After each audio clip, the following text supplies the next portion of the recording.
মুক্তি লাভ। চিন্তাটা থাকে গোবিন্দকে কাছে আমি যাব কি করে, যদি গোবিন্দের কাছে আমি যাব কি করে? আমরা অপরাধী, আমরা সবাই অপরাধী। এই অপরাধের দণ্ড ভগবান রামচন্দ্র দিয়েছেন, ভগবান কৃষ্ণচন্দ্র দিয়েছেন, ভগবান গৌরচন্দ্র দিয়েছেন। বলে কেন ভগবান হয় তার কেন এত অপরাধ? ভগবানের কেন অপরাধ থাকবে? বলে হ্যাঁ, ভগবান অপরাধ জীবকে দেখিয়েছেন, সমস্ত জীবের জন্য লীলা কার্য সম্পাদন করে বলেছেন আমি যা শিক্ষা দিয়ে যাচ্ছি তোমাদের জীবনে এই শিক্ষাটাকে কাজে লাগাবে। যদি কাজে না লাগাতে পারো তাহলে অহংকার অভিমান হয়ে যাবে, এই দেহ গোবিন্দ সেবায় কখনোই লাগবে না। এই উদাহরণে ভগবান রামচন্দ্র তার রামলীলায় যখন রাজা মহারাজ লঙ্কেশ্বর রাবণকে হত্যা করেছিলেন, রাবণকে হত্যা করে রাজ্য বিভীষণকে দিয়েছিলেন, সেই রাজ্য থেকে বিদায় নিয়ে যখন আপন রাজ্য অযোধ্যা পুরীতে প্রবেশ করেন, সেই দিন ছিল দিবান্বিতা দিন, যেটা গত কালী পূজা হলো, যেটা দিবান্বিতা কালী পূজা, মা দুর্গা পূজার পরে যে কালী পূজা শ্যামা পূজা, এই দিনই রামচন্দ্র অযোধ্যায় আগমন করেছিলেন। এই জন্য সমস্ত, আগে তো বিদ্যুৎ ছিল না, সমস্ত অযোধ্যাবাসী একটা একটা করে প্রদীপ জ্বালিয়ে সমস্ত রাজ্যকে আলোকিত করেছিলেন।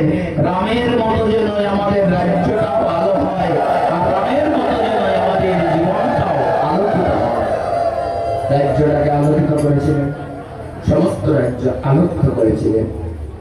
এই রামচন্দ্র যখন অযোধ্যায় প্রবেশ করেন, পরের দিনই বৈশিষ্ট্য মুনি আর গৃহে প্রবেশ করতে দেন নাই। নিজ অন্দর মহলে ভগবান রামচন্দ্র প্রবেশ করবেন, বাধা দিলেন যে রাম। বৈশিষ্ট্য মুনি জানতেন তিনি ভগবান, কিন্তু প্রক্ষান্তরে তো বৈশিষ্ট্য মুনি শিষ্য হলেন শ্রীরাম। তিনি তার শিষ্যকে বাধা দিয়ে বললেন, তুমি লঙ্কা জয় করেছ, তুমি ভরদ্বাজ মুনি থেকে আরম্ভ করে সবরী মা গোপ চণ্ডালকেও প্রেম দিয়েছ, সব মেনে নিলাম, কিন্তু রাবণ নামক যে রাজাকে হত্যা করেছ, তিনি কিন্তু শুধু রাজাই নয়, অত্যাচারী রাজাও নয়, শুধু তিনি একজন ব্রাহ্মণ সন্তান বটে। এতে শ্রীরাম তোমার ব্রহ্ম হত্যার পাপ হয়েছে। কেন বাবা? গুরুদেব তিনি তো অসুর এবং অত্যাচারী, এটা তার বর্তমান কর্মফল। সে অসুর, কিন্তু তার বাবা তো অসুর নয়, মহামণি বিশ্বশ্রবা মুনির পুত্র শ্রীরাম। রাবণ বিশ্বশ্রবা মুনির পুত্র, তাহলে মুনিপুত্র তিনি তো ব্রাহ্মণ। তার কর্মফল সে ভোগ করবে, কিন্তু তার জন্য তুমি বিচার কার্য করবে না। হরিবল, কি শিক্ষা! শোনো, তুমি ধর্ম না, যারাই আমরা বলি আমরা ধর্ম পালন করি, না রে বাবা, তুমি নিজে ধর্ম না, আমি নিজে ধর্ম না, আমি নিজে ধর্ম রক্ষক না। কথাটা গুরুত্বপূর্ণ ভাবে বহন করুন।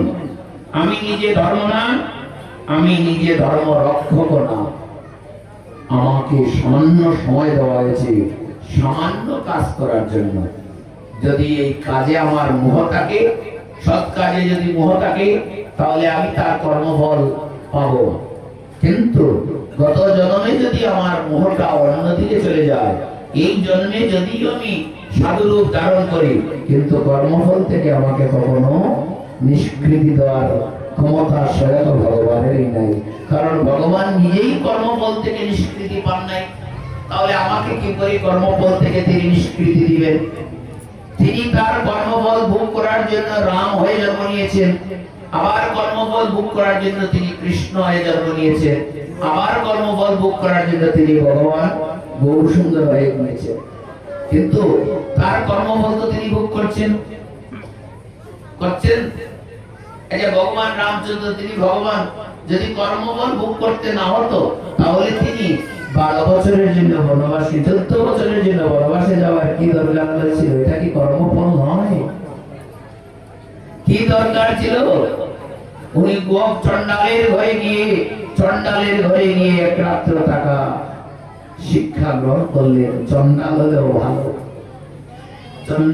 ভালো, কারণ সে রাম ভক্ত।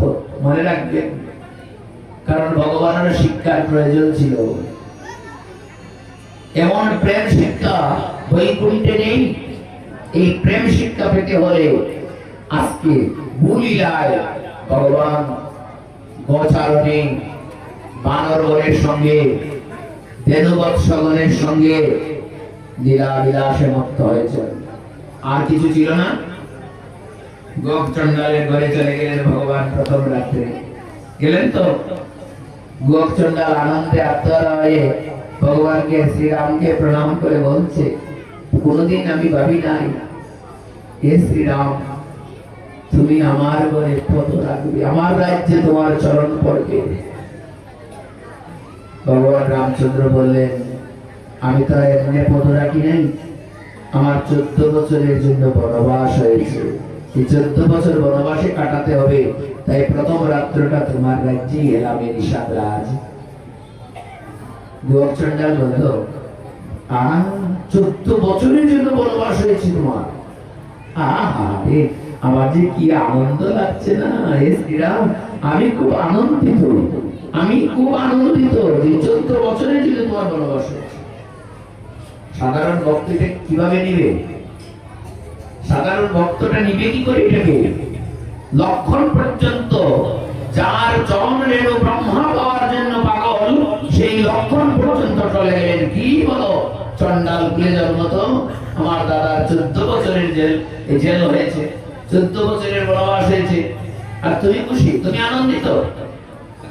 উত্তেজিত হয়ে বলেন লক্ষণ, টিকতে পারলেন না একটা কথা। আপনি একটা কথা সহ্য করতে পারছেন না, আপনি বৈষ্ণব হবেন কি করে? আপনি একটা কথা সহ্য করতে পারেন না, খাওয়াটা পরের কথা। আমার মতো সাধারণ অপদার্থকে বলে একটা কথা বলবেন, হিট দিয়ে কথা বলবেন, দেখেন আমি কি করি। রাম বললেন, লক্ষণ, এমন বন্ধু চণ্ডাল, এমন বন্ধুর একটা কথা সহ্য করতে পারছে না, তার কারণটা জানতে চাইবে না? তুমি তার উপর এত ক্রোধ হচ্ছ কেন? এই হলো রাম, এই হলো ভগবান। লক্ষণ বলেন, দাদা ক্রোধ হবো না, আমরা 14 বছরের বনবাসী হয়েছি, আর সে আনন্দিত আছে। ভগবান রামচন্দ্র বলেন, আনন্দের সংবাদটা জানো না, কেন আনন্দিত?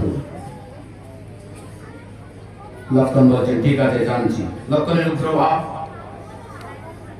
জানছি। এই চণ্ডাল দাদা হলো না তো, কোথায় রামচন্দ্র, কোথায় গৌরচন্দ্র? শিক্ষাটা কি রে? আপনারা তো অনেকে বলেন মুসিবাড়ি যাবো না, মুসিরাতে খাবো না, মুসিবাড়ি গিয়ে ঠাকুরকে প্রণাম করবো না, আপনারা বলেন। এই শুধরানোর জন্য কত বছর লেগে যাচ্ছে। কোথায় ত্রেতাযুগ, কোথায় কাপড়, কোথায় কলি, কত দিন লেগে যাচ্ছে। আমরা কি শুধরাতে পেরেছি? কি? তাহলে বৈষ্ণব আপনি সেদিন হবে যেদিন আপনি নিজেকে সম্পূর্ণভাবে শুধরাতে পারবেন। লক্ষণ চণ্ডাল কুলে জন্ম নিয়েছে বলে তাকে চণ্ডাল বলে ডাকবে, এটা কি তোমার শিক্ষা? তুমি লক্ষ্য করো নাই, যেদিন যেই সময় রাজ্য পদার্পণ করেছি সেই সময়ে গোহক আমার পিতা আমাকে প্রণাম করার সঙ্গে সঙ্গে আমার হৃদয়টা তার হৃদয়ের সঙ্গে মিলিয়ে দিয়েছি। আজ থেকে সে আমার পিতা, আমার বন্ধু।